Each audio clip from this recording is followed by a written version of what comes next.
नमस्कार, आप देख रहे हैं जौनपुर टुडे और मैं हूं शुभम अग्रहरी।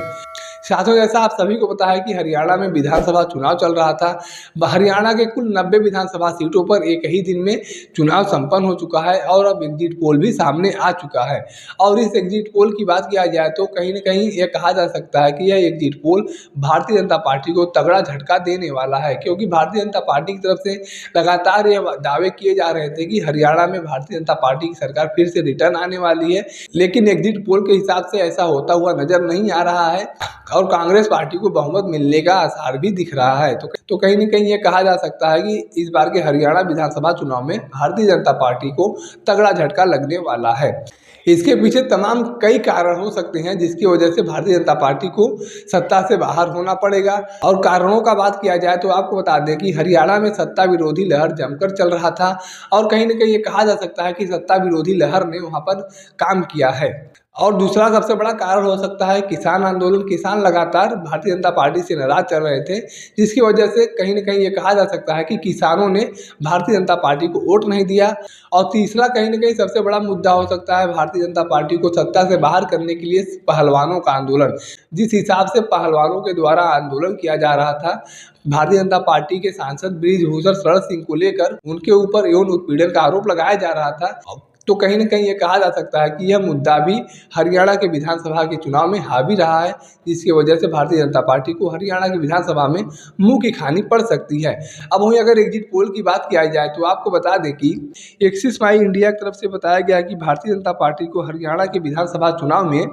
18 से 28 सीटें मिल सकती हैं, कांग्रेस को 53 से 65 सीटें तक मिल सकती हैं और जेजेपी को 0 सीटें मिल सकती हैं और टीएनएलडी जो वहाँ की क्षेत्रीय पार्टी है उसे 1 से 5 सीटें और अदर्स को 3 से 8 सीटें मिल सकती हैं। यानी कि एक तरह से यह कहा जा सकता है कि एक्सिस माई इंडिया के एग्जिट पोल के मुताबिक वहाँ पर कांग्रेस पार्टी की सरकार बनती हुई नजर आ रही है, क्योंकि बहुमत के लिए वहाँ पर सिर्फ 46 सीटों की जरूरत होती है, लेकिन यहाँ पर 53 से 65 सीटें मिलती हुई नजर आ रही हैं। वहीं अगर दैनिक भास्कर की बात किया जाए तो भारतीय जनता पार्टी को 19 से 29 सीटें मिलती हुई नजर आ रही हैं और कांग्रेस को 44 से 54 सीटें मिलती हुई नजर आ रही हैं और जेजेपी की बात किया जाए तो 1 सीटें मिल रही हैं और टीएनएलडी की बात किया जाए तो 1 से 5 सीटें यहाँ पर मिलती हुई नजर आ रही हैं। तो वहीं अदर्स के खाते में भी 4 से 5 सीटें जाती हुई नजर आ रही हैं। और उसके बाद इंडिया टुडे की बात किया जाए तो इंडिया टुडे की तरफ से बताया गया है कि 20 से 28 सीटें भारतीय जनता पार्टी को हरियाणा में मिल सकती हैं और कांग्रेस पार्टी को 54 से 58 सीटें मिल सकती हैं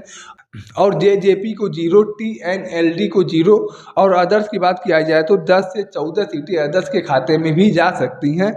और पीपुल पल्स की बात किया जाए तो 20 से 32 सीटें भारतीय जनता पार्टी को बताया जा रहा है कि मिल सकती हैं। वहीं अगर कांग्रेस पार्टी की बात किया जाए तो कांग्रेस पार्टी को 49 से 61 सीटें मिलती हुई नज़र आ रही हैं